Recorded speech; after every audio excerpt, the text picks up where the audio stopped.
Steve McCann from PhillyGayCalendar.com at QFest 2009, and we just watched the world premiere of a big game musical.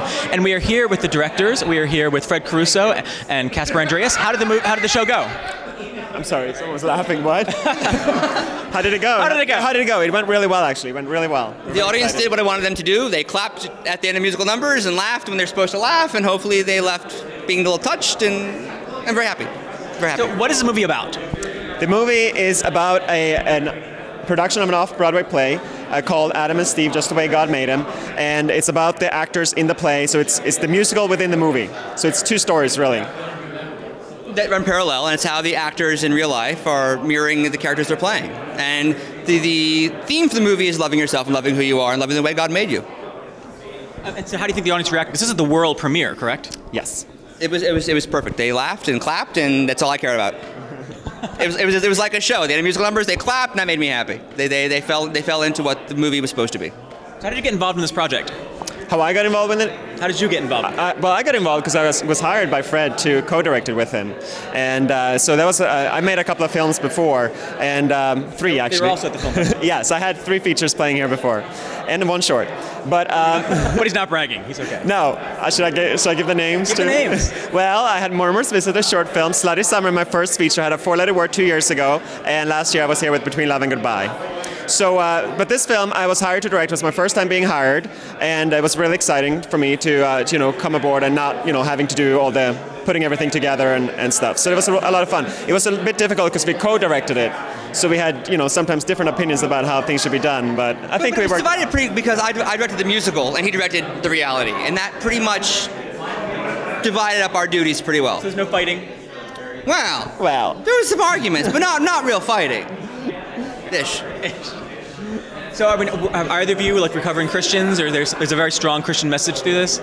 No, truly, I've just run into too many kids who religion has screwed them up, and it bothers me. And it's okay to be gay and to be a Christian, as long as you realize that God loves you. The problem is that kids hate themselves, and so many kids are killing themselves because they believe that God hates them. And the whole message of the musical inside the movie is that God made you the way you are, and you have to love yourself.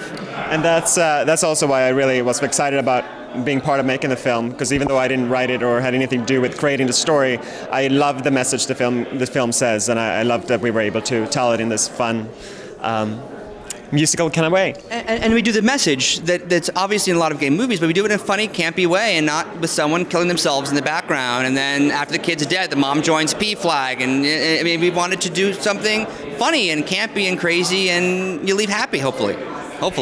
And I think a lot of people say that one of their favorite parts of the movie is the fact you had an extraordinarily good-looking cast that was in the underwear most of the time. So where did you find these guys? Broadway, and they're all amazingly talented. They're not just pretty boys. They're all triple threats. They're all dancers, singers, and actors. They're all either currently or just recently worked on Broadway. And they're all beautiful also. Well, they're.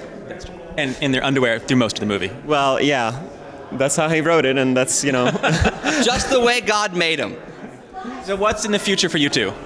Well, for me, I just finished directing another film called, currently titled Bye Bye Fruit Fly, about a fag hag, starring Mindy Cohn, Natalie from Facts of Life. And so I'm finishing and working on editing that right now. And we're, of course, going to open this film in theaters and DVD later this year is the plan. So I'm pushing the soundtrack for this film, which is available now on sale at thebiggamemusical.com. The theatrical release begins in P-Town in August. We open in New York in September. I'm in the middle of writing the sequel. And I have a show opening probably in the fall that I can't really release yet, but back in the theater, I produce theater. That's what I usually do. So, and we've been asking everyone, besides of course your own, what is your favorite gay movie of all time? Fred. I don't like to classify movies as gay movies. My favorite movie is Dead Poets Society, and there's certainly gay themes in the film, but. For me, it's I don't know.